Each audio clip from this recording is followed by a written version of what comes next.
ইসরায়েলের রাজনৈতিক অঙ্গন এখন তীব্র অস্থিরতার মধ্য দিয়ে যাচ্ছে।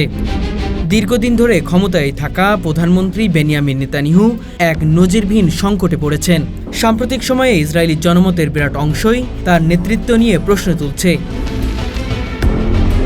বিভিন্ন জরিপে দেখা গেছে প্রায় 3/4 ইসরায়েলি নাগরিক মনে করছেন যে গাজায় চলমান যুদ্ধ ও 2023 সালের 7 অক্টোবর হামলার নিরাপত্তা ব্যর্থতার দায় তাকে নিতে হবে। এমনকি 72% বেশি নাগরিক স্পষ্টভাবে মত দিচ্ছেন নেতানিয়াহুকে এখনই অথবা যুদ্ধ শেষে অবিলম্বে পদত্যাগ করা উচিত। তাদের অভিযোগ, এত দীর্ঘ সময় ধরে ক্ষমতায় থাকার পরেও নেতানিয়াহু দেশকে নিরাপদ ও স্থিতিশীলতার নিশ্চয়তা দিতে ব্যর্থ হয়েছে। অন্যদিকে ইসরায়েলি রাজনীতির অভ্যন্তরে ভাঙনের সুর স্পষ্টভাবে শোনা যাচ্ছে। জোট সরকারের অভ্যন্তরে চরমপন্থী দলগুলো হুমকি দিয়েছে, যদি গাজার যুদ্ধ শেষ করতে কোনো ধরনের সমঝোতা বা হোস্টেজ চুক্তি হয় তবে তারা সরকার থেকে বেরিয়ে আসবে।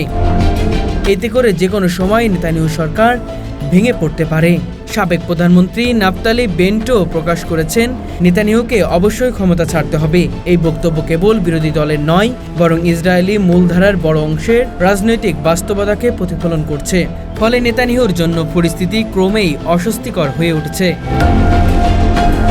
পশ্চিমা বিশ্বের বড় অংশ ইসরায়েলের প্রতি সমর্থন অব্যাহত রাখলেও নেতানিয়াহুর ব্যক্তিগত নেতৃত্বকে আর তারা বিশ্বাসযোগ্য মনে করছে না। এতে করে কেবল রাজনৈতিক নয়, কূটনৈতিক চাপও বেড়েছে বহুগুণ। অর্থনৈতিক ক্ষেত্রেও ইসরায়েল কঠিন চ্যালেঞ্জের মুখে রয়েছে। দীর্ঘমেয়াদী যুদ্ধ পরিস্থিতি দেশের বাজেটে ব্যাপক চাপ সৃষ্টি করেছে। প্রতিরক্ষা খাতে অতিরিক্ত ব্যয়ের কারণে সামাজিক খাত, শিক্ষা, স্বাস্থ্য, অবকাঠামো সবখানেই সংকট বাড়ছে। বেকারত্ব, মূল্যস্ফীতির মতো সমস্যা ইসরায়েলের সাধারণ নাগরিকদের জীবন ভোগান্তি তৈরি করেছে। এতে দায়ও জনগণের সরাসরি নেতানিয়াহুর কাঁধে চাপছে। দীর্ঘদিন ধরে ক্ষমতায় থেকে তিনি ইসরায়েলি নিরাপত্তার প্রতীক হিসেবে পরিচিতি পেয়েছেন, কিন্তু বর্তমানে তিনি অনেকের চোখে দায়বদ্ধতার প্রতীক হয়ে উঠেছেন।